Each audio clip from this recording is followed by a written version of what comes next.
Fatalo fatalo Samoa Entertainment TV ile nei fo Israeli ai usima ia fa fonga sfa upuponga wana tamua mai pia. E iva tino maliu leo le anga lue il fo mai fa apito mai fiti le pathologist su el mafu anga le umai o lanto soifua. O tino maliu ia lo tau fia pe la lol fa tuanga mtanga lue leo. Il fal mai tele mo tu e pe onta o le fiongol komsina o leo au apa aulo ngoi tino Filippo. O tanga ia nei fo ilim tanga benga va aise e wala e mawai se fo mai tu mau. Mo le faio so enga fa altu la fono fa pea. Ina ia awai nei to tu pule tu langa le o le fau o tino maliu. Ile fal mai mtu tua. O le vai o so fo fa to fa umai nga benga o faia nei le li fo mai fiti. Ma to fo ia ilo na tunu. Ai o sa no kom sina o leo. O se tai mila tamai fa sala wai mo se fa mai fa apitoa. Post the pathologist mo Samoa. Mai o se fa le tonu o levo na yai mai wanga i nei mtanga renga fa mauti noa ye se fo mai fa apitoa le nei ilo tato tunu. E le tau su e ani fa fia ngai ave yai a inga mawhanau ai o malo asia si mai le mai se fo. Le u failo mai el pulenga o tangata fao mai i Samoa, le Samoa Tourism Authority, le STA, le lato por kalame moa so fia o le kilisima silua o lua. Ai usi mai fa afonga le sunga fanai o le pulenga o tulisi ma le lato tapenanga.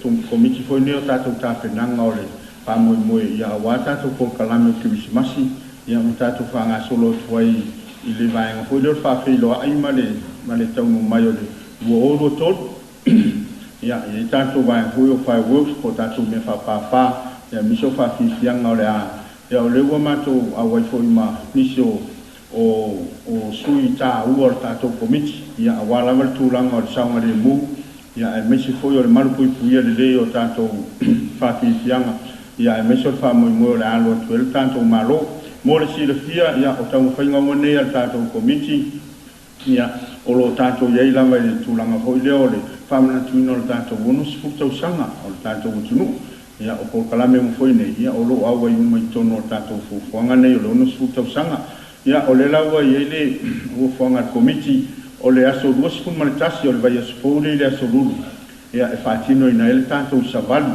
ia o le savali tele lenei a matamai lea i vaisigano ia ona faasolo mai ai lei mamaota o le malo e auā le talaina aloa ia o tatou faafiafiaga o le kirisimasi ia o le ua faaigoina o le Christmas on the waterfront ia o le polokalame lea ia ua tufaatasia le tatou komiti nei ma le pulega o tagata tafao mai moa ia auā lava ia se vaega e agaʻi mai e le tatou atunuu ia o tatou aiga o malaga mai foi fafo ia e ase esi mai Samoa ia aua i ese i faafiafiaga ia poni vaega foi lē e agaʻi ai ia e mai moa ai ia o le a tuatu le amanoa i le tatou komiti nei ia saunoa foʻi le tulaga ia o le sauga lemu lautele ia e maise ia o le malo puipuia o tatou aseta ia ma le tulaga lava lea o le a miupu lea ia mani faalavelave i tupu mai le aso lea le aso lua sefulu ma le tasi lua sefulu ma le lua ma le lua sefulu ma le tolu ia o le a faatino ina ai e tatou ia e tatou tele ia agaʻi atu lea i le aso tolu sefulu ma le tasi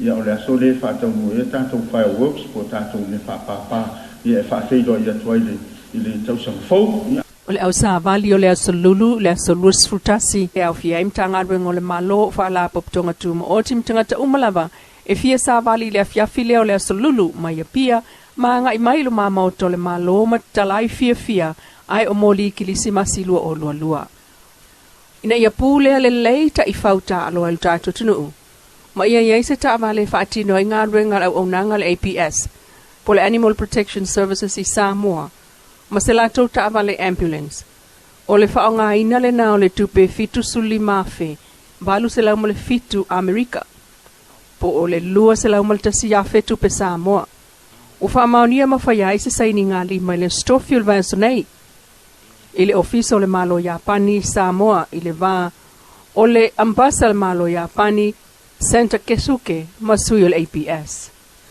ma sa faapena foi ona saini faatasi ai ma le fesoasoani i le aʻoga tulaga lua samusu o le aʻoga samusu e tusa ma le selauiva sefuluono afe lua selauiva ono tupe Amelika tusa na ma le lima selau lua sefulu afe tupe Samoa e fesoasoani i le komiti i le fauga o se faleaʻoga fogafa le tasi valu potu aʻoga ma le potu e tasi mo fai aʻoga o le proketi lea ia saoga lemu ma soifua malōlōina le siʻosiʻomaga o fanau aʻoga ma ia siʻitia le aʻoaʻoina o whanau ai au nanga mo tamaitia o ngā mawhaia o ngā.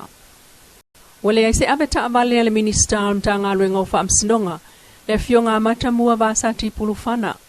Ina ua whaamawai whaafua se ila na aveta avale, le sunga lau fika loli. O lau fika loli wa toe fo iei nei, e whai ngā luenga le mtanga luenga o leo leo mwhal pui pui. O la ngā luenga le nasa iai a o le i whaamawai whaamalosi, e le pulenga taluai o mtanga luenga o leo leo. Peta ia tātou sa ilinga na iloai, o le whai ungo le vai aso taluai na whaato a wha iloai le avta avale, a le fionga le minister, lona wha se e atu le ofisa o leo leo. Ai o anga masan iai, e ta ilua vai aso e tau na watuai se tala i le pulenga, ai su e se ta sienga lua i le avanoa. Peta il whaalawi loa le fionga le komsino mtanga luenga o leo leo, le sunga awa pa aulongo i tino Filipo, o le aso fito te sema lua o lua lua, o iei le tātou kopi. O toe wala awa ilau fika loli, ilona tō finga lava na whaamawai whaamalosi o ia umia, o le leo leo satini. Maleli leo leo ia pau na ofisa, as a constable, ua ave iai le lua vai aso, e toe whaamasani ai ila ua ili ngā luenga. O tu ufoi ile li satini ia lau fika, le lua tau sanga e ngā lue ai whaavavaia. Ma ia tau mamau mai le solino se tulafono i le taimi o lo ngā lue vaavaiai. A maua o afia sol tulafono, ma whaamaunia o whaate aloa lava. O le sunga lau fika, o le anga lue le vaenga o taavale afi, ai constable pauna, e ngā lue i le vaenga o nanga lau telea leo leo. O le asulus fultolo te semai amatai o nanga lulue le to lua lea, ia la vaenga, i le umai o le lua vaia so o toe whaamasani ai, i le mtanga luenga o leo leo. Ai o le li leo leo sa tini ia lau fika sa whaamawai me le mtanga luenga o leo leo. Mga lue le LTA, whaasolo ne ai ave taavale le minister o whaamsinonga, ma toe whaafai ngā luenga toi nei le ofisa o leo leo. O anga masani ai le mtanga luenga, o se leo leo whaamawai, a whai e toe fia fo iatu i ngā luenga, e toe alu lava, i le whaasolonga e pei fo i ona whai a isi leo leo, pei tai. O le sunga lau fika uanga lue ai le ofisa o leo leo mo le lua vai aso whaamasani, ma toe maua lava lona tō finga nei ai, a o le i whaamalo sia e whaamawai. Ua whaleo ngai nai el whamsinonga maua lunga le tangi el faltoia ilinga noa Daphne Sapolu. O le tangi na whaasanga i le wili alona to lua ua maliu le fionga pātu falfatu Sapolu, o le sa avea ma whamsino silia Samoa le tele o tausanga. O le whai unga le fionga le whamsino sili Justice Perese i le solulo le vai o sonei, o le taun unga le nao le whamsinonga sa whaia le aso lua wha, lua lima, lua ono, lua fitu, lua valu o kitopa, ma le aso sulfitu o Novema. Aso lua lima o se te maul tau sanga lua fe lua se fulu lena sainia ele fionga patu le Vili.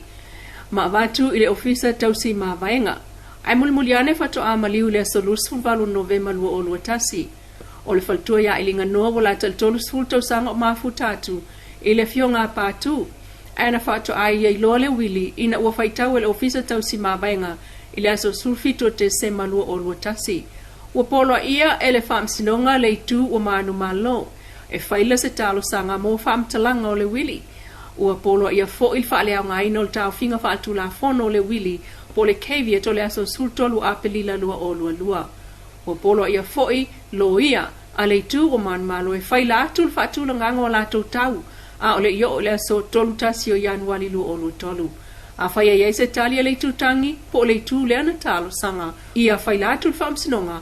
A o le umale aso fulfa februari lua o lua tolu. Lau Samoa Entertainment TV mana tamua mai pia manuia le fo is Friday.